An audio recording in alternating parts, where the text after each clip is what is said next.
So when I have an AOG situation, I'm not just going to call the client immediately and be like, listen, we have an AOG, because this will get the client worried. The client will be stressed. The client is going to stress you out. Let's talk about AOG situations, aircraft on ground.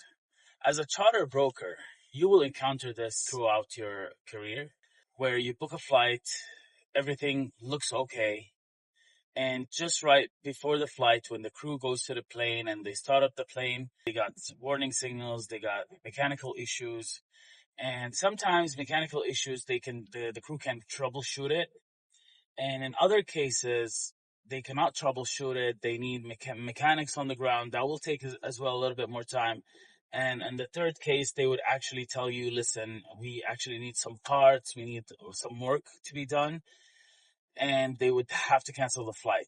This is a critical situation that you encounter as a charter broker, and you have to always be ready for it. Everybody deals with the AOG situation differently. Me, from my experience, what I usually do, I always stay in communication with the operator. I make sure that the aircraft is positioned into place a day before to avoid any, for example, any weather delays, any ATC delays when they're repositioning the plane the next day. So when they reposition the day before, the aircraft is already in position. That's number one.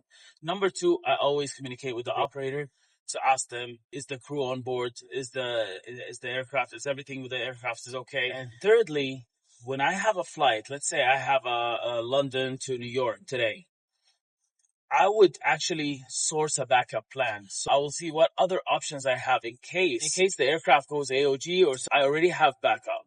Now, this is the part of kind of preparation. Now, let's talk about dealing with the client. I always try to be transparent with my clients as much as possible, but also at the same time, I try to be proactive. So when I have an AOG situation, I'm not just going to call the client immediately and be like, listen, we have an AOG, because this will get the client worried. The client will be stressed. The client is going to stress you out because he wants more information from you, and you speak to one person at a time. So in my case, what I usually do is I would find a recovery option. I would call every operator. I'll check Flight Radar to see what aircrafts that are available in there. I will check on Avinote, FlyEasy, all these systems. I will confirm with the operators that are able to do the flight from London to New York. What time can they do? So I can analyze what is the delay of the flight. And then I would call the client and I'll explain to them. And this is you as a broker. This is your job. You have to come back with answers. You have to come back with solutions. And always, you don't try not to stress out the client. Frequent flyers, they know AOG situations happen all the time. It's not an issue. The issue is how to handle the situation. And that's what makes you a preferred broker for them. Now, if you too want to become an IABI